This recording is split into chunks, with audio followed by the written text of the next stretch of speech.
What's up, everybody? I'm Tyler Wojciak, the host of Locked On Irish. And as we gear up for the Navy game, all I want to know is, was last week's lackluster performance just an off night or a sign of things to come? I guess we're going to find out on Saturday.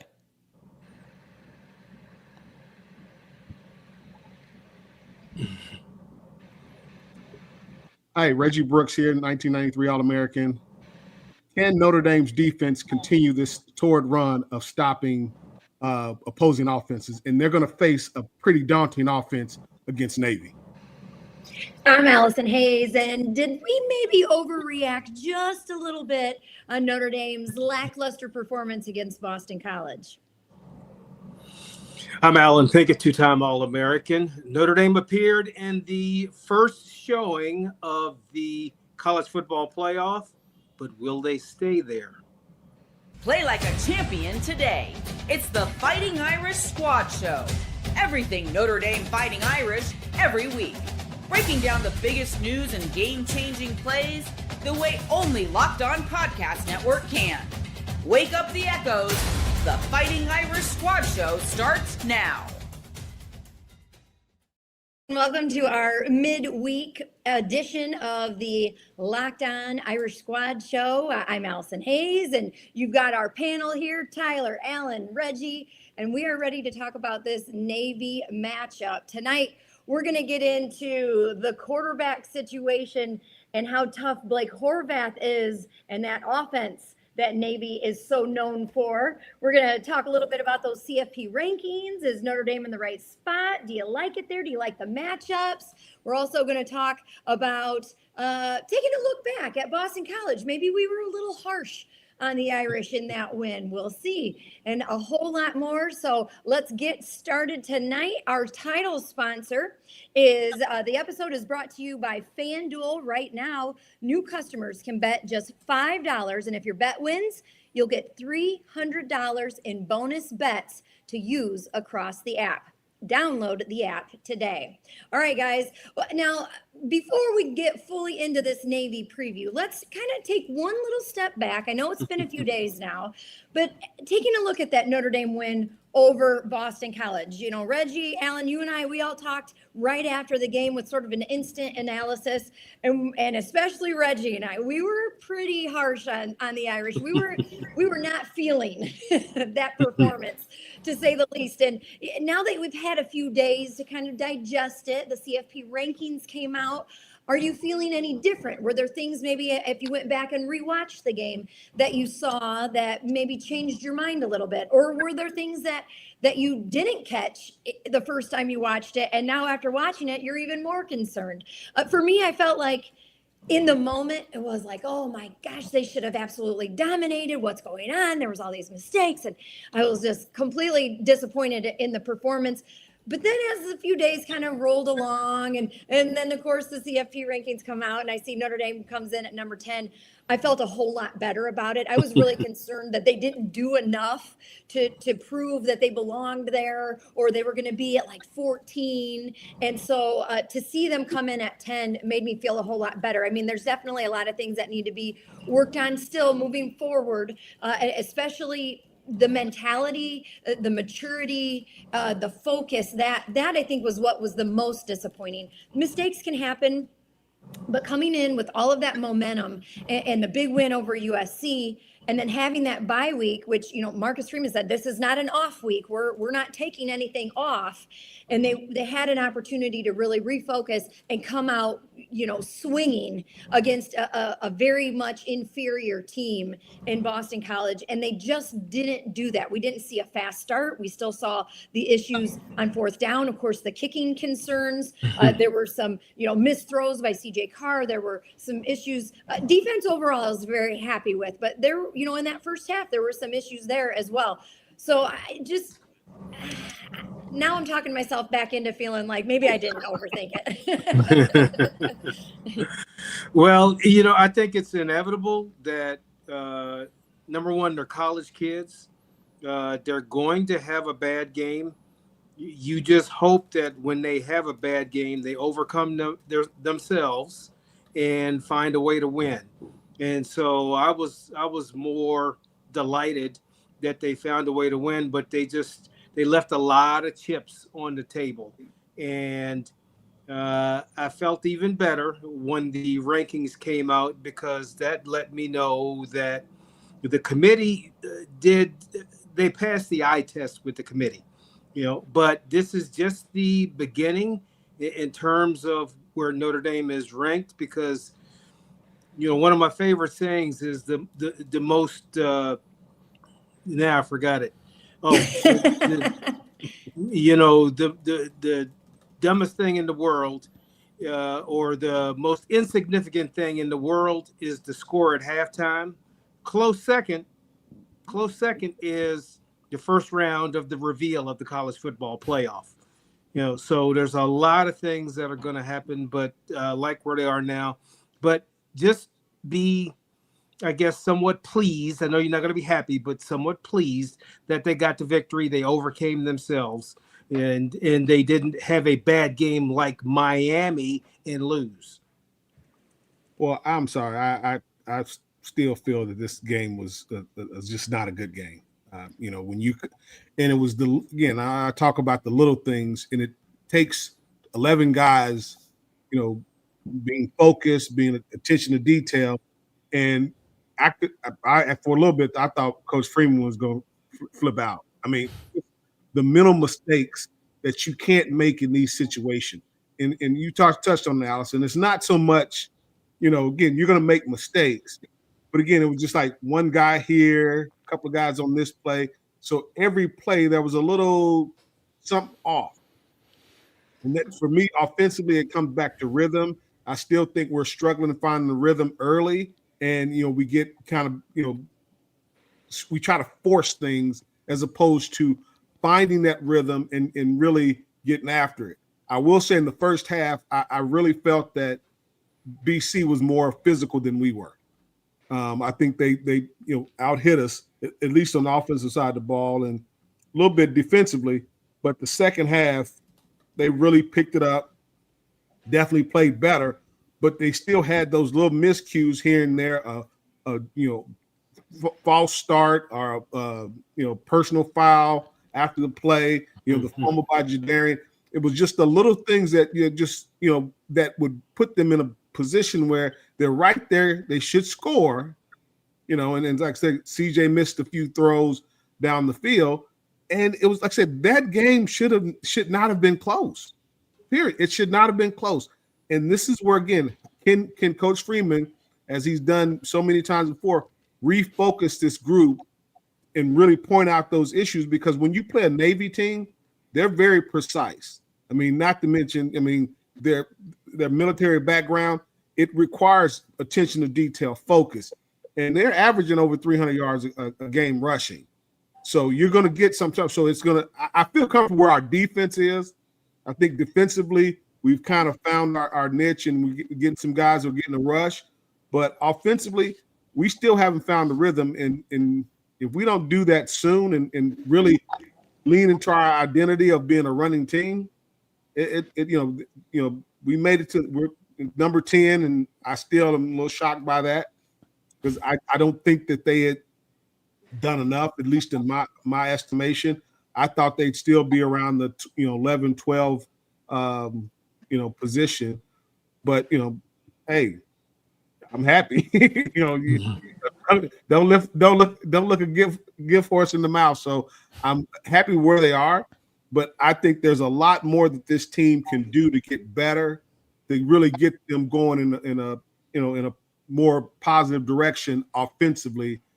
And then, special teams, we'll get into that, because, I'm sure you guys saw that clip of them on the sideline. I'm still pissed off about that, by the way. Laughing. Still can't let that go. I'm sorry.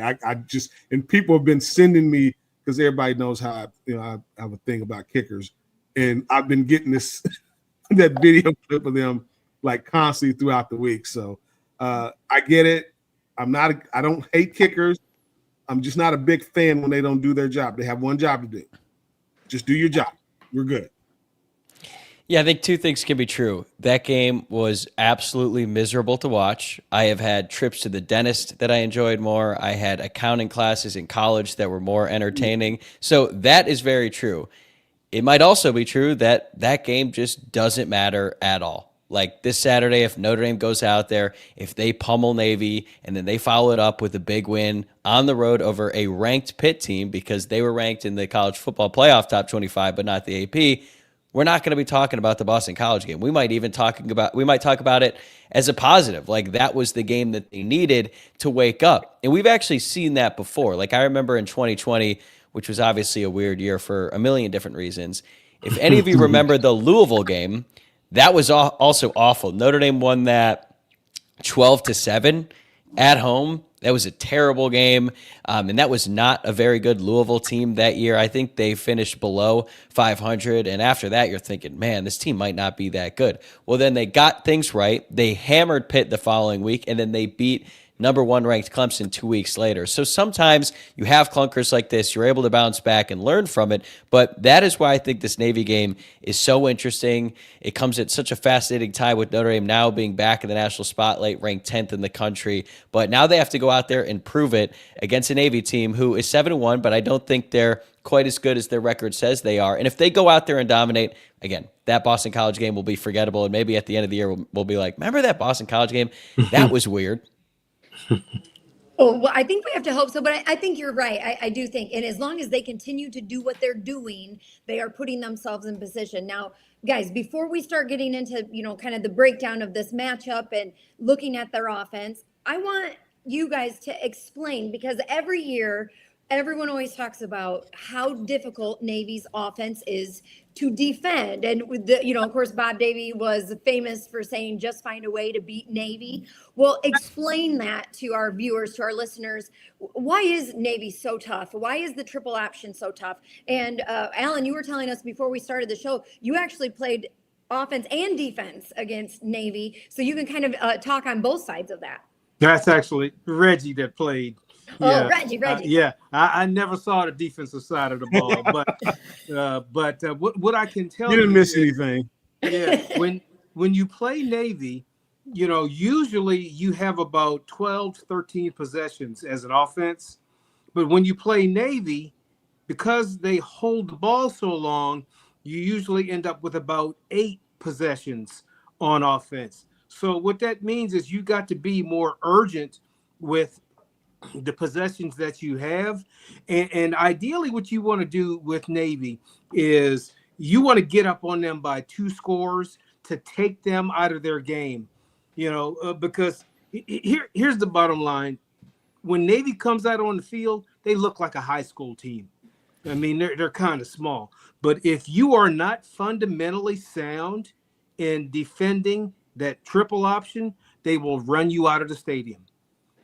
So it's a tough game for the defense because they don't see this offense but once a year, maybe twice a year if you play Army, or 3 times a year if you play Air Force.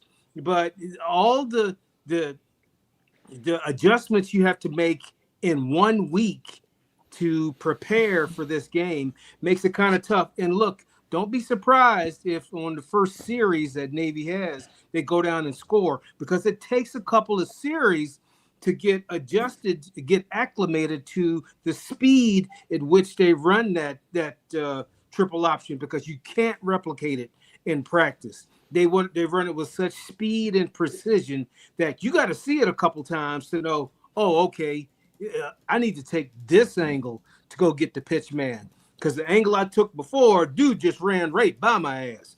So they do settle into it. But Notre Dame lately has done an excellent job. It's like they've got great muscle memory when they play Navy, because Navy has not been able to have the outstanding rushing attack because dudes are doing their job on the line. But no doubt you have to respect them and respect the fact that they can run it down your throat if you're not on your game. I want to jump back in really quick before you guys take this over, but Marcus Freeman's press conference this week was really interesting, and he talked about Blake Hebert is actually going to be the quarterback that they've used all week on scout team to sort of try to replicate Navy's offense, and that's different from, say, last year when they had Tyler Buckner running that at quarterback, which I thought was interesting. But also he said that somebody posed the question about first-year coordinators or defensive coordinators at Notre Dame and, having success or struggling against Navy, but that Freeman was the exception to that rule. And because when he was at Notre Dame, they played Navy well. And he said, well, actually, his first time playing against Navy was when he was at Cincinnati. And he said that Navy had broke a record against Cincinnati in that game. Their offense was so good against Cincinnati. So he said he learned the hard way at how difficult it is to coach and to defend against that. And so he's been able to use that now moving forward and as the head coach at Notre Dame. Tyler, can you explain what that triple option offense is, what that means? What, their modern offense?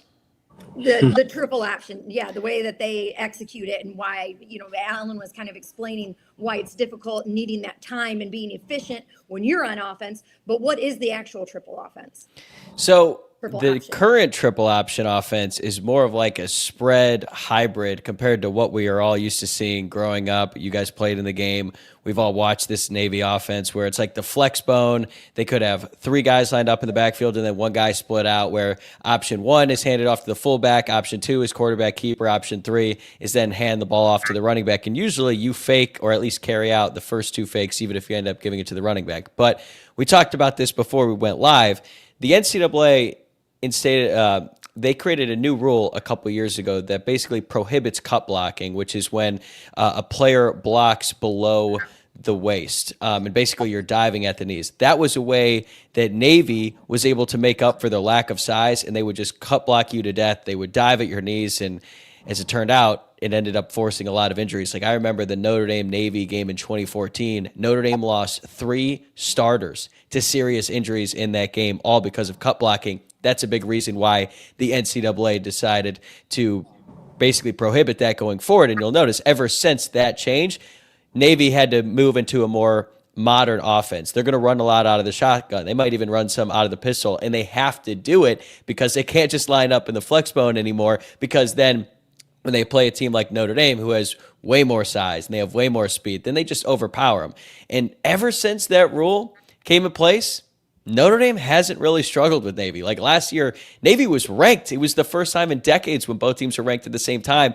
And Navy was they just imploded when they saw how fast and how physical Notre Dame could be. So I think Navy as a whole, their offense is still really difficult for teams at their level to defend, but Notre Dame had no issue stopping them last year. I'm with Alan. I think Navy's going to drive down the field and score on the opening drive because they always do. But then after that, I think the Notre Dame defense is going to settle down and just overpower them.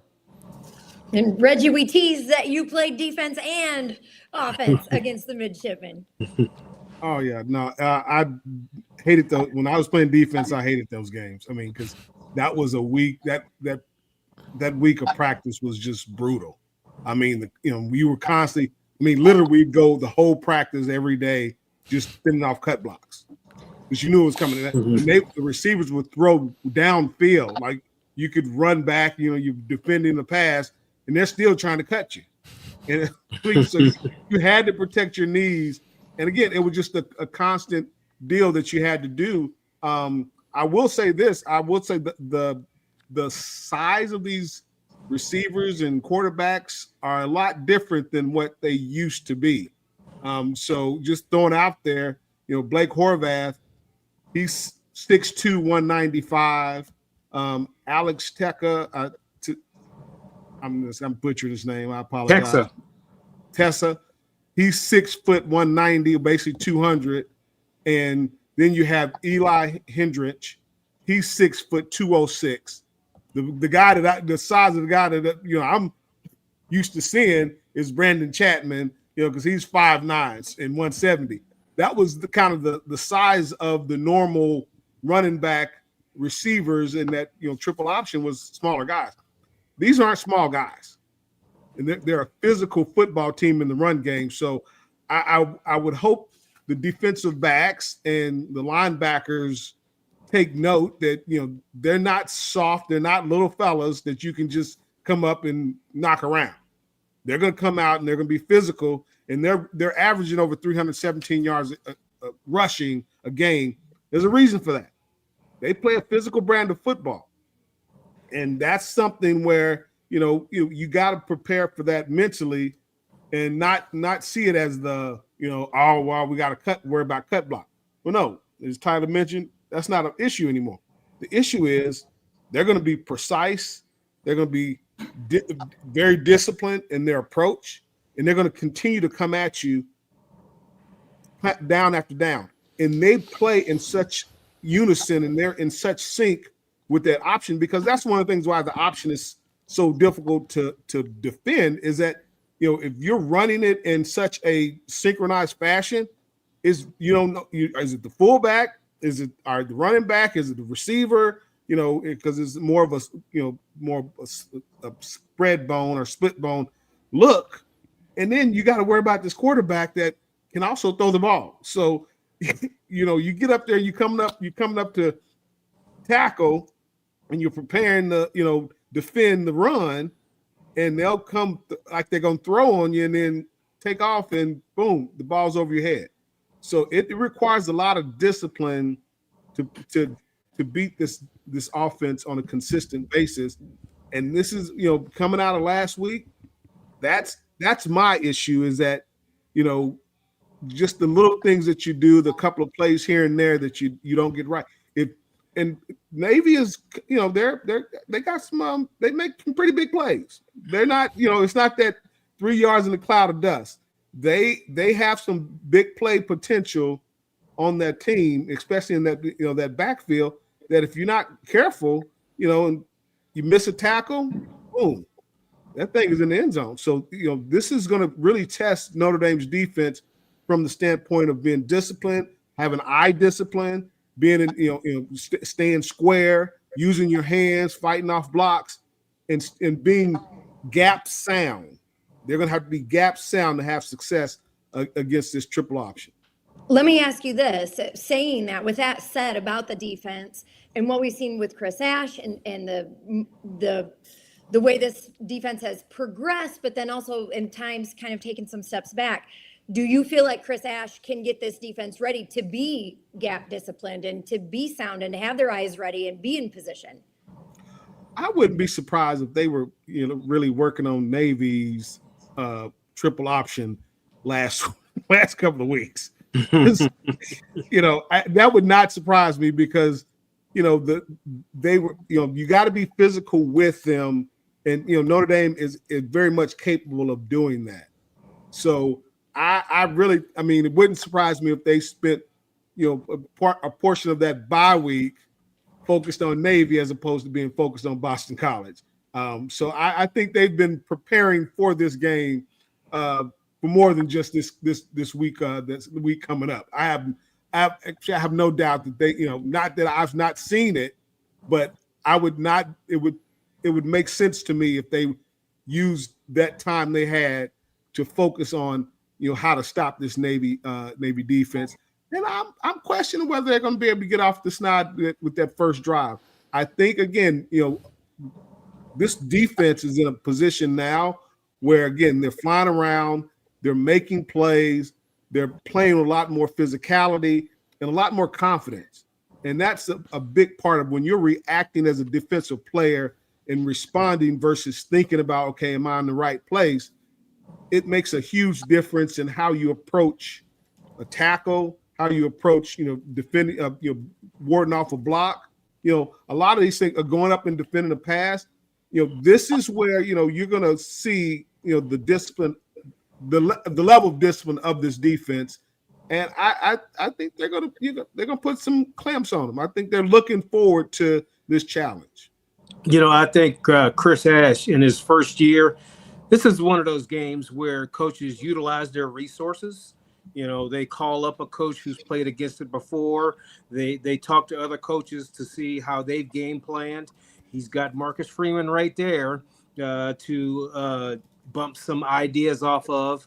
He's still going to put his touch on it. But this is one of those games where you look at last year's film and you look at teams that have been able to stuff this defense, and you try to employ some of those methods, but you don't try to just they won't let him go at it alone because the stakes are too high now.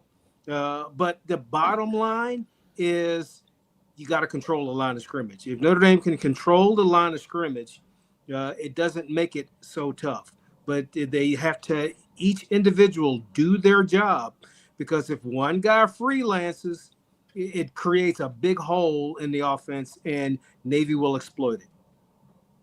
All right, guys, let's take our first time out. When we come back, we'll talk about this offense more, and specifically about quarterback Blake Horvath, as well as Notre Dame's run game and the matchup in the trenches. Today's episode is brought to you by Supply House. When the opening whistle blows and a new repair, get your crew moving forward with Supply House. Order today and see parts on your doorstep tomorrow. Over 280,000 plumbing, HVAC, and electrical items from the most trusted brands in the business. The real-time inventory and honest lead times keep you from punting projects, while their industry-leading customer service always has your blind side covered. Need parts fast for a project? Supply House's next-day delivery. Talk about a game changer.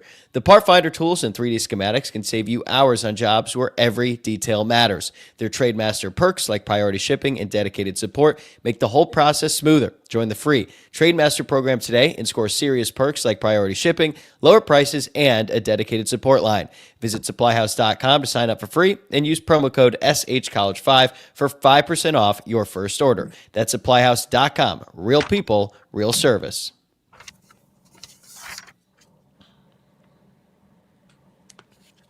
All right. Now, Blake Horvath is going to be a challenge. Another one of these mobile quarterbacks for the Irish to face this season. Navy comes in at 7-1, but they are coming off that loss to North Texas. This definitely feels like a game the Irish should not only win, but dominate. But we didn't see that against Boston College. Will we see that this Saturday against Navy? And of course, with Blake Horvath, he's mobile. How tough of a challenge is Blake? Looking at some of his numbers, he's got 1,143 passing yards, 7 touchdowns, 143 yards passing per game. So not huge numbers there. But rushing the ball, 926 rushing yards. He's averaging 115 yards per game on the ground, 6.7 yards per carry, by the way, and he's got 13 rushing touchdowns this season. So this is definitely going to be a challenge. And keep in mind that not only is Christian Gray still questionable with his hip injury, we found out on Thursday that Donovan Heinisch is going to be out for the game. So those are two key defensive players. How do you think Notre Dame's defense is going to match up, not only against the triple option, but more specifically about Blake Horvath and their ability to run the ball? Well, I think for this defense, it's not so much attention on Horvath as it is getting to their spot, being fundamentally sound and disciplined about how they defend the option. And if they do that, shouldn't be a problem. Yeah, Blake Horvath is the number 5 rusher in college football, or at least FBS. And so, you have to give him his props. He knows how to tote the rock. But I think this defense, if they control the line of scrimmage, do their jobs, are fundamentally sound, shouldn't be a problem. Should be a repeat of what they did last year. Tackling. That's going to be at a premium, and they're going to have to wrap up and get guys on the ground. I don't need to see a big hit. I don't need to see the knockout blow. I just need you to hit, wrap up, and take a guy to the ground. If they're doing that consistently, they'll be fine. Now, because Blake Horvath is definitely a problem. The kid is, like I said, and not necessarily just in the run game. If they're allowed to get the run game going, or in some cases, when they were at FAU, he threw over 380 yards. Against Temple, 345 yards. This is through the air. So he is definitely UAB, 305 yards. So again, if he can get going on the ground, then that's going to open up things. Like I said, because guys are going to start creeping up and trying to stop the run, and he'll go over the top. Other thing is turnovers. He is susceptible to turnovers, fumbles, and every time you're running an option offense, there's opportunity for the ball to be on the ground. He had, I think, like 3 turnovers. Yeah, against North Texas. He had 2 interceptions and 1 fumble against North Texas. And you look at that, and it's like, well, that's, again, you look at our game against BC. We're going in, and Jadarian Price fumbles, takes points off the board. So you create those turnovers, but first, as Alan said, it starts with controlling the line of scrimmage, tackling the ball, making sure you're getting guys on the ground, and not allowing those guys to spin out and break tackles. You do that, I think they'll handle this this offense pretty well. But it's really going to come back to tackling, controlling the line of scrimmage, and can we create some turnovers, which this Notre Dame defense is starting to do. And I think that's going to play a big role in the success that the Irish have. Yeah, I think it's fair to be concerned about Chris Ash going up against this option, or whatever you want to call it now, the modern triple option. But it is not his first time ever playing against it, or I should say coaching against it, because when he was with Ohio State back in 2014, they actually opened the season against Navy. That score was 34-17. So, Navy hung around in that game. Ohio State eventually ran away with it, but it wasn't really the defense's fault. They only gave up 7 points in the first half. So the fact that he's been exposed to it is good. He's going to be able to lean on Marcus Freeman, who has seen it a bunch of times, Al Washington, Max Bulla, Mike Mickens. Like, he's going to have a bunch of support. So the fact that all of those guys have seen it too, and also the players, because I think last year you saw it, especially on Blake Horvath's 60-yard run. Kingston Villamboasa was just in the wrong spot. And we're not used to seeing that from him. He's a really good player, has great instincts, but on that play, he was playing slow and he was trying to react to what he was seeing. And by that point, Blake Horvath is gone because that guy can move. I mean, he was outrunning defenders on Oklahoma in the ball game last year. So I think the fact that all of those linebackers have another year of experience, not only did they play Navy last year, they also played Army. So I think they're a little bit more used to it. They know what they need to do. And also, as we've unfortunately had to discuss a lot of times this season, the conditions are probably going to be a factor. So for all of you who are going to be at the game on Saturday, have fun. Power to you, honestly, because I'm going to be watching that inside. I'm going to be cozy. It looks like it's going to be pouring rain, might even turn into sleet and snow. And I've seen some people say, oh, well, that benefits Navy. They're going to be trying to run the ball. If your entire offense is predicated on being crisp, protecting the football, and timing, I would not want to deal with the soaking wet football. And last year, Navy couldn't handle a dry football. So I think that actually favors Notre Dame. And if they could just get a couple turnovers in the first half and then they end up scoring on those opportunities, like if you go up 14 on Navy, especially in those conditions, that might feel like 30. So I actually have a ton of faith in Notre Dame's defense going into this game. Also, Tyler, the line for the bathroom is a lot shorter in your house. That's true. Yeah, and you know what? I don't have to wait in line to go get a beverage. I could just go to my fridge. And it's cheaper, too. It's cheaper. Exactly. Yeah, so for folks listening, if you're making the trip in, it is expected there's a 75% chance of rain, and the rain showers are supposed to start around 6 p.m. So you'll be fine for tailgating, but right about time that you want to start making your way into the stadium, that's when the rain's supposed to start, and it's going to be cold, and we are expecting to get some snow here in the South Bend area by Sunday. So it's going to be a cold one. Definitely bring all of your warm weather gear. Bring the hand warmers. Bring your poncho. You are going to need it. And the ponchos are only $10 in the bookstore. There you go. We should be sponsored by the Hamas bookstore, right? Yeah. Well, talking about Navy's defense, the midshipmen gave up 190 rushing yards versus North Texas.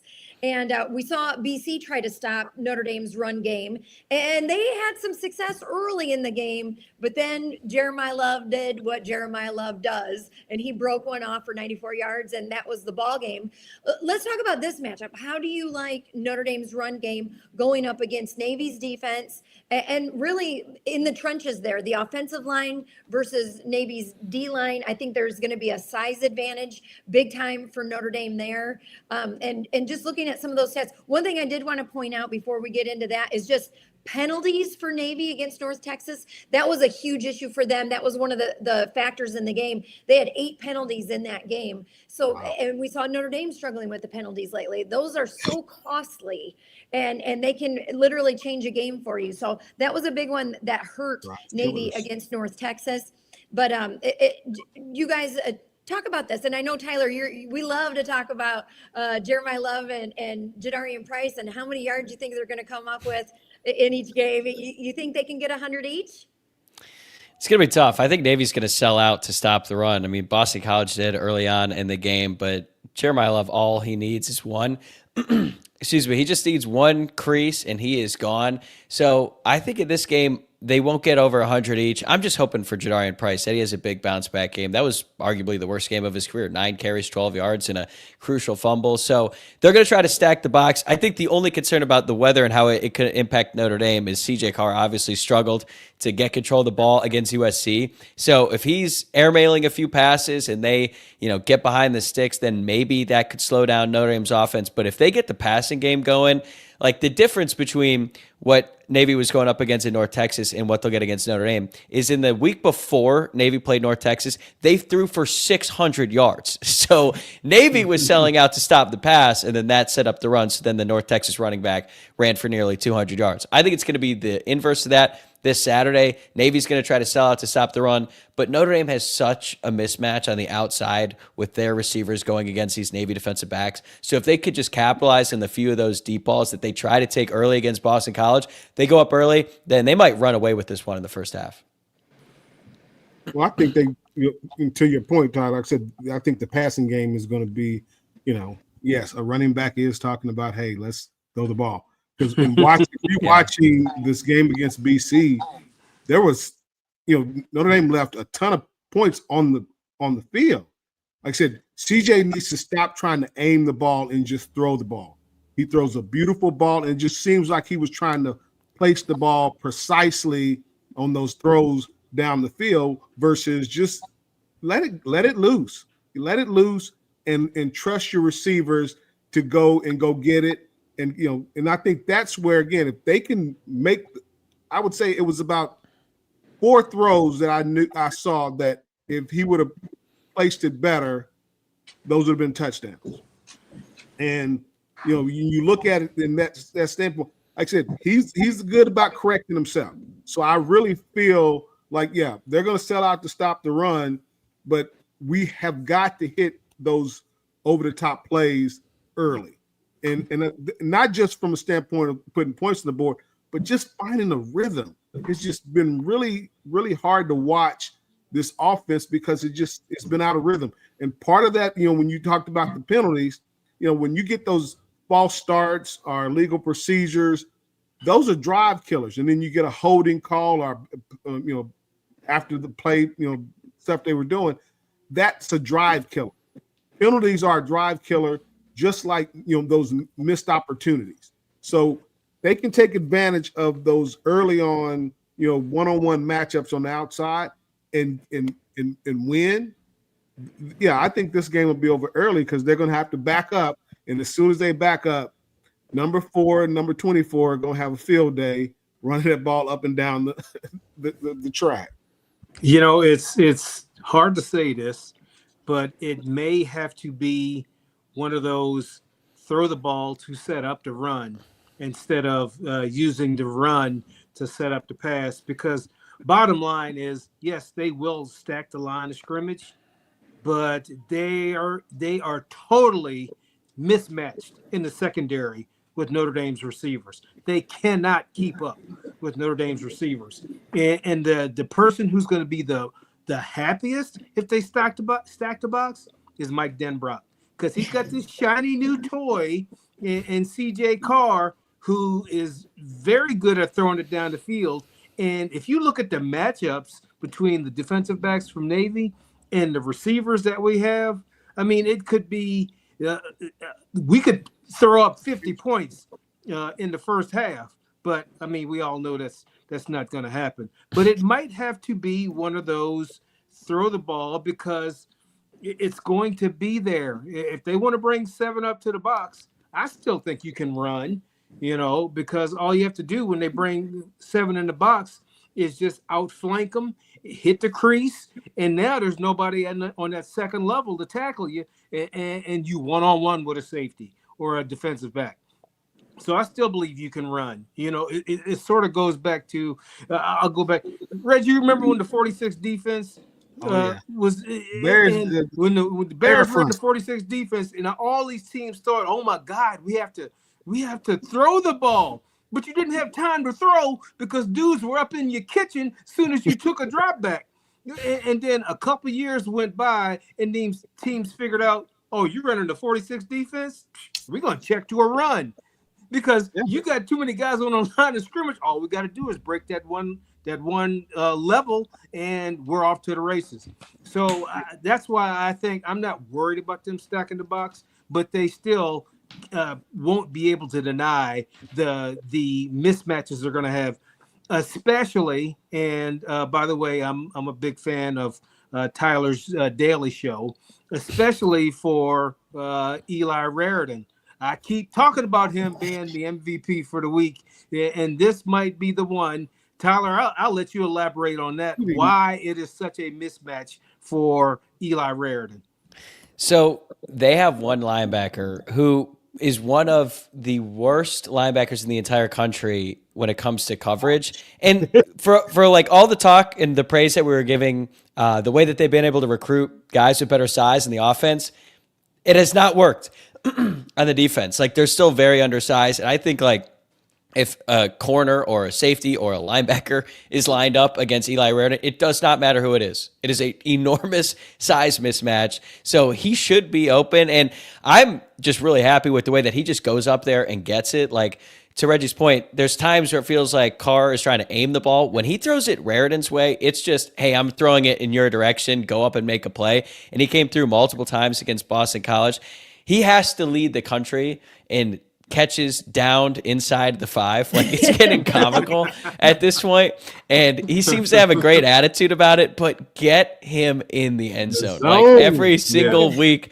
And he's having, he's like, it doesn't matter. It's like, well, I'm starting to get mad. Like, I want you to get in the end zone, because he has done so well for this team all season long. And I just think that he's going to be a matchup nightmare. And also Malachi Fields too. We started to see that. They really tried to force the issue with him against Boston College. We should see that again. Not to say that Jordan Faison and Will Pauling won't have their moments, but when you have those two big bodies out there who can catch anything, just throw it their way. Okay, FanDuel's probably putting. I was just about to say that. We're moving the line. A prop bet. They've been making money all year long, because I'm sure you can look it up to see if there's a prop bet for Eli Raritan. I'm looking it up right now. Yeah, to see, because the house has been collecting on that one. I know. And actually, I got it here right now. So he's only plus 200. So it's like, even though he hasn't scored all season long, I think it's because FanDuel and the odds makers are watching the show right now, and they know that we're telling everyone to put it on Eli Raritan. All right, well, let's take another quick timeout. And when we come back, we can have any final thoughts about CJ Carr, but also if it comes down to it and it's 4th down, are you going to go for it, or are you going to kick a field goal? We'll talk about that when we come back. Hey, speaking of FanDuel, today's episode is brought to you by FanDuel. The NBA is back, and there's no better place to get in on the action than FanDuel, the official sports betting partner of the NBA.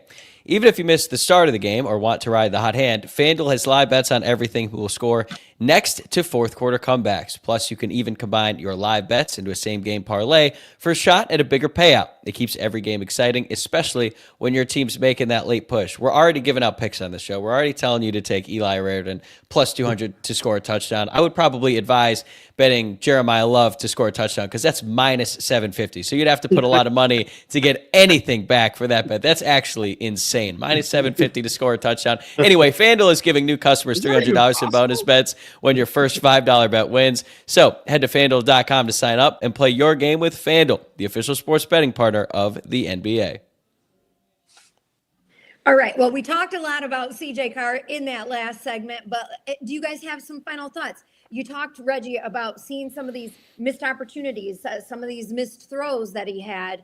And not to be negative here, but where is he in his progress now? Are we seeing him take some steps backwards? Is this all normal in that progress of becoming the starting quarterback and kind of learning your way throughout the season?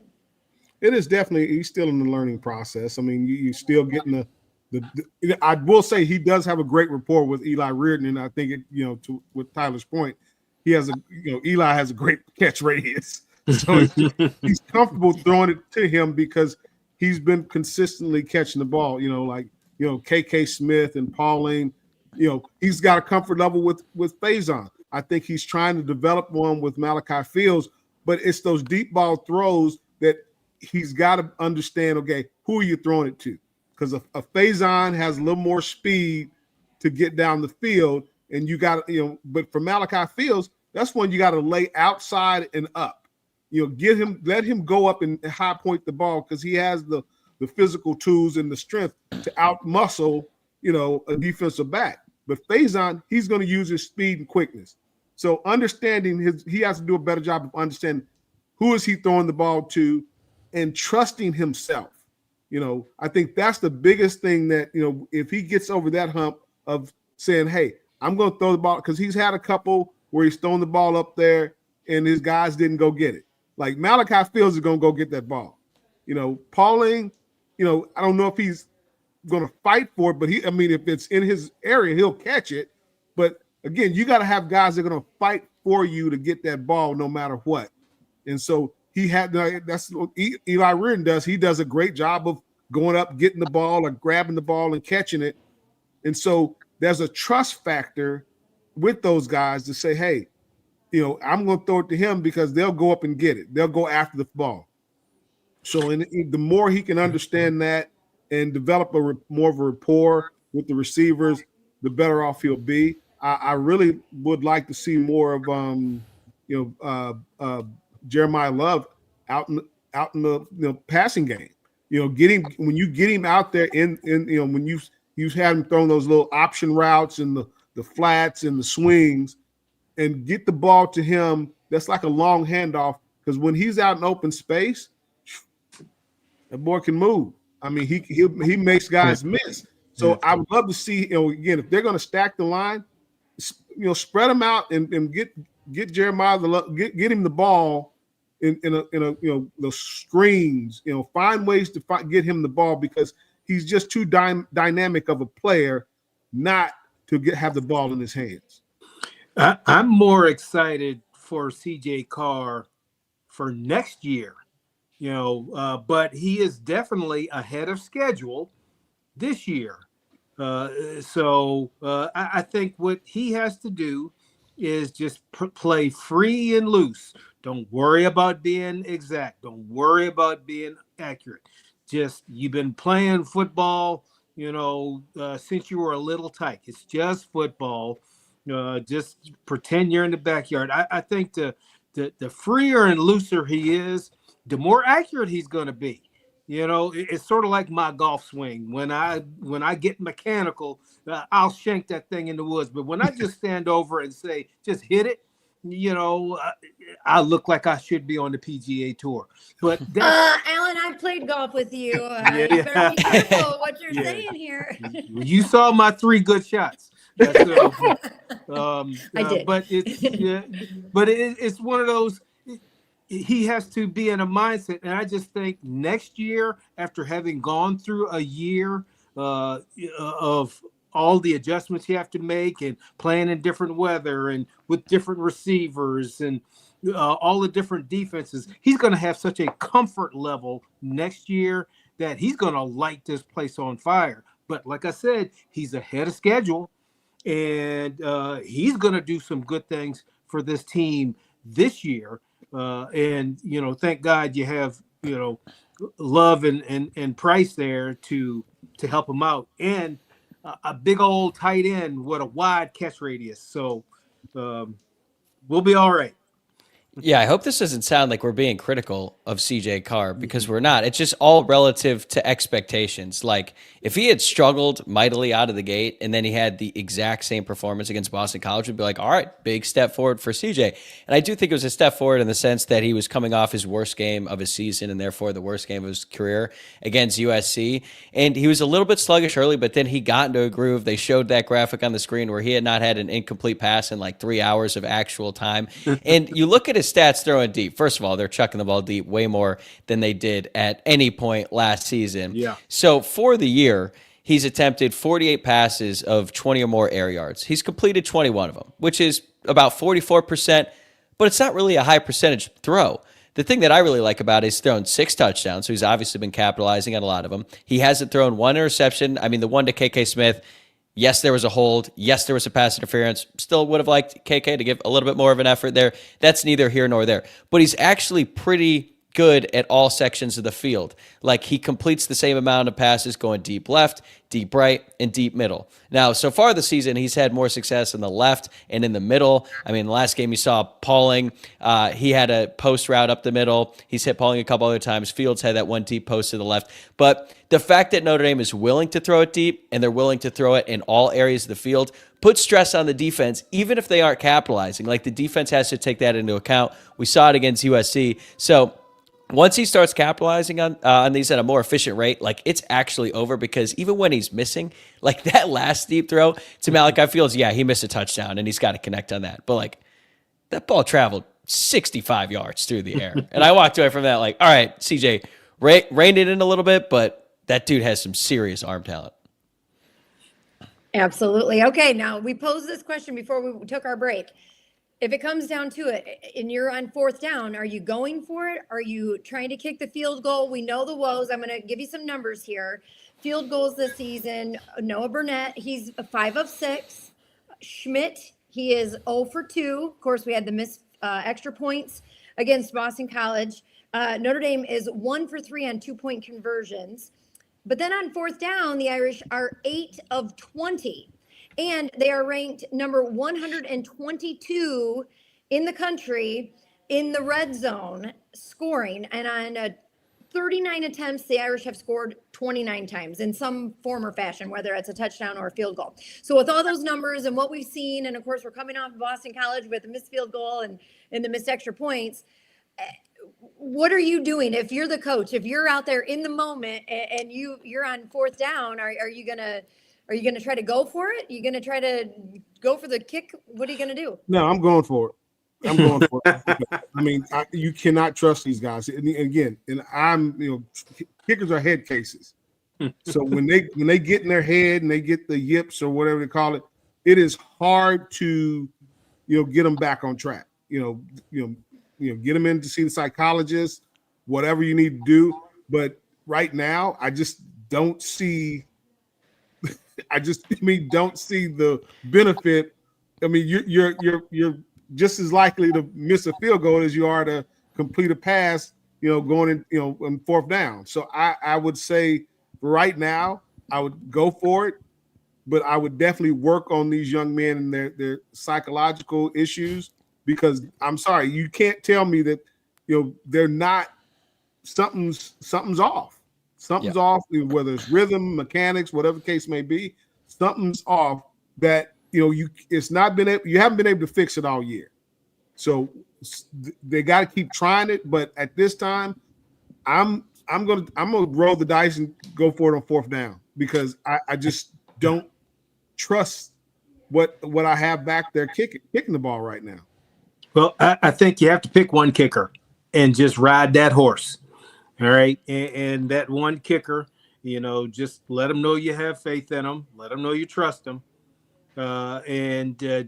You sort of have to assure them, look, if you miss a kick, doesn't mean I'm going to yank you, because you don't want them looking over their shoulder. So if it's Noah Burnett, then Noah Burnett, get it right in practice. We're going with you. And when it comes down to it, we're going to trust you. So I am inclined to want to go for it, but you're going to need that kicker at some point. So you might as well build his confidence now in a game where you're going to score 5 or 6 touchdowns. So it sounds like they're going to roll with Eric Schmidt, the true freshman. Okay. That's who Marcus Freeman said he was going to go with for this weekend. He mentioned that in his press conference on Thursday. Is that a permanent plan? I guess we're going to find out. But I actually do have a solution. It is a bit unorthodox, but bear with me here. So if Notre Dame is in field goal range and they're in a critical fourth down, Marcus Freeman needs to call timeout. He needs to get a runner to bring a golf cart onto the field. He needs to get in that golf cart and go to the grotto. And he needs to say a prayer because that is probably better than anything else they've got going right now. It is that bad with the kicking game. I don't know how much more time they could spend with the sports psychologist. I swear, I think Marcus Freeman needs to go to the grotto, hang out there while they attempt the kick. Again, call another timeout. Those are actually useless compared to just those 3 points that Notre Dame needs. I mean, just to see one go through the uprights. Actually, I take that back. With Eric Schmidt, no offense to Eric, but he hasn't even been remotely close to the field goal post. How about we just get it in the area? And then from there, we'll get it in the goal post because he has had 2 field goal attempts this year, and I can't even believe how much he missed them by. So hopefully he can get around it, and then maybe one day he'll knock one in. But that seems to be the guy that Notre Dame is going with. I'm not going to lie, I was pretty surprised just because they got Noah Burnett in the portal. He's done it for 4 years. He's kicked 68 field goals on his career. He's converted just under 80%, but they're going to go with the true freshman. So that lets me know that his hip is probably still in question. I would hope. Yeah. Because it's going with the guy who hadn't made a field goal. Yeah. That means that Noah Burnett must be hurt. But I guess the best thing to do is not put ourselves in that position that we need the kicker. But I'm torn because I feel you, Reggie. 4th and 10, we going for it. But you gotta show confidence in the kicker, and you gotta allow the kicker to develop some confidence. Well, if you can't get him to develop confidence in practice, I just don't see. Again, you play like you practice. Mm-hmm. Play like you practice. So I would not be surprised if they're shanking stuff in practice.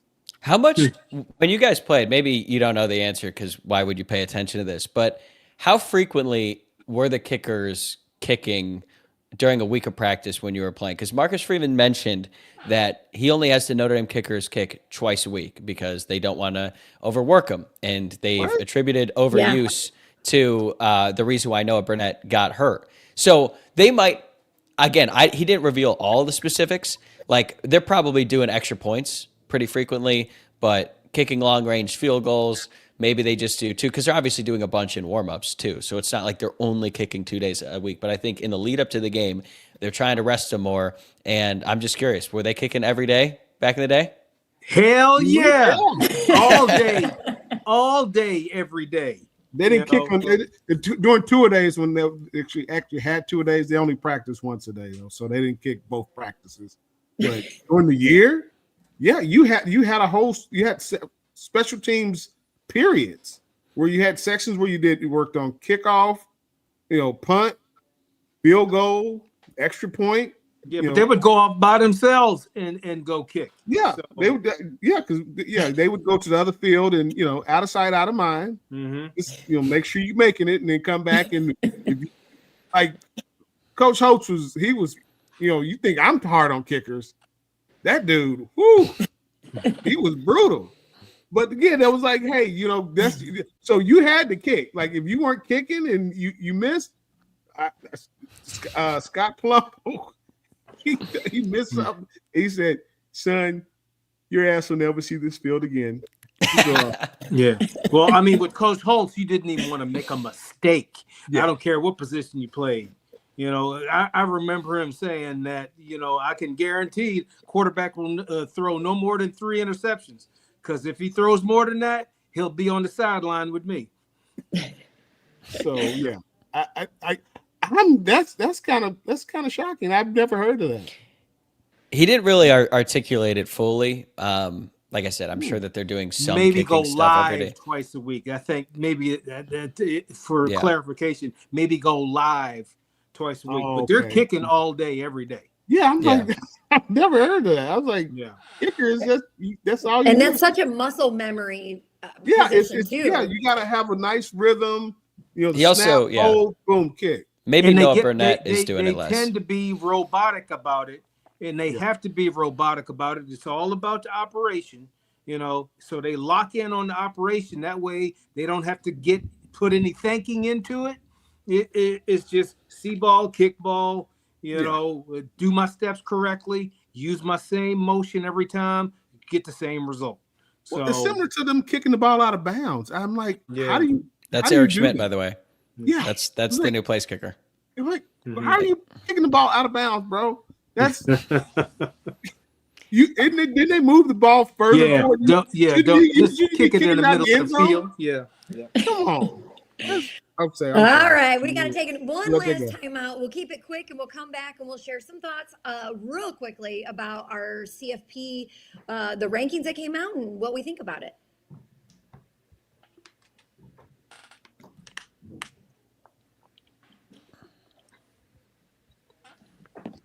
All right, well, we're back, and we're going to talk about the CFP rankings.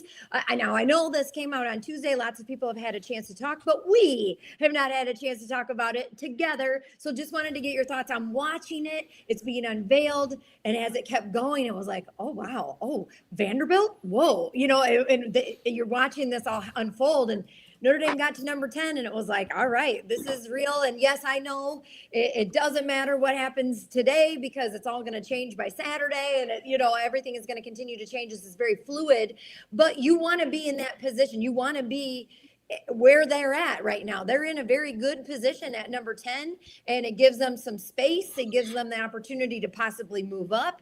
And if they stay where they're at, even if they don't move, in theory, at 10, they should be in.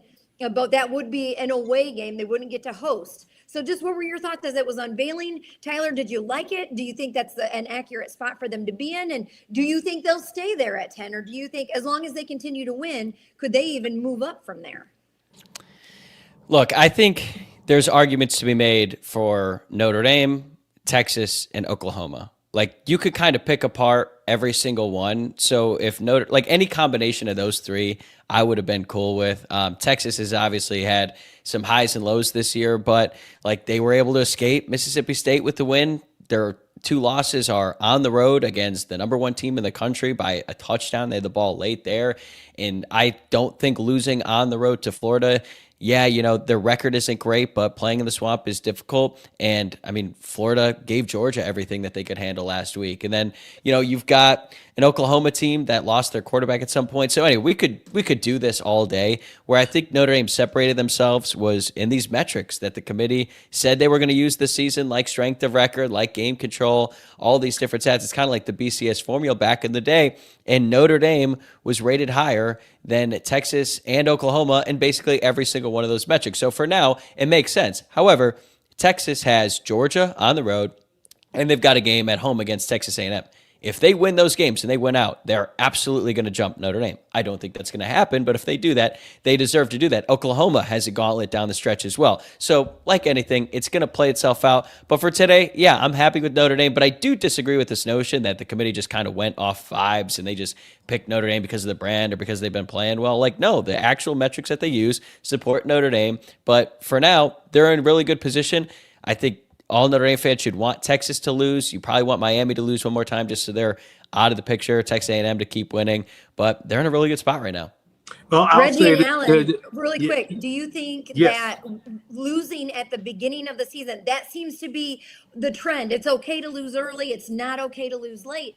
Is that fair? If you're losing to the number one team in the nation late in the season, is that less important than losing to the number one team in the nation at the start of the season? And why does that make a difference? It's better to lose early, but ask Ohio State. They don't care. They lost their last game of the year last year. But here's the bottom line. If you watch them play, there is no doubt that they're one of the best 12 teams in the country.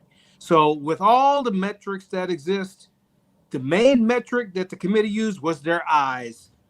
And that's why they're in there. Now, Notre Dame has to go prove it now.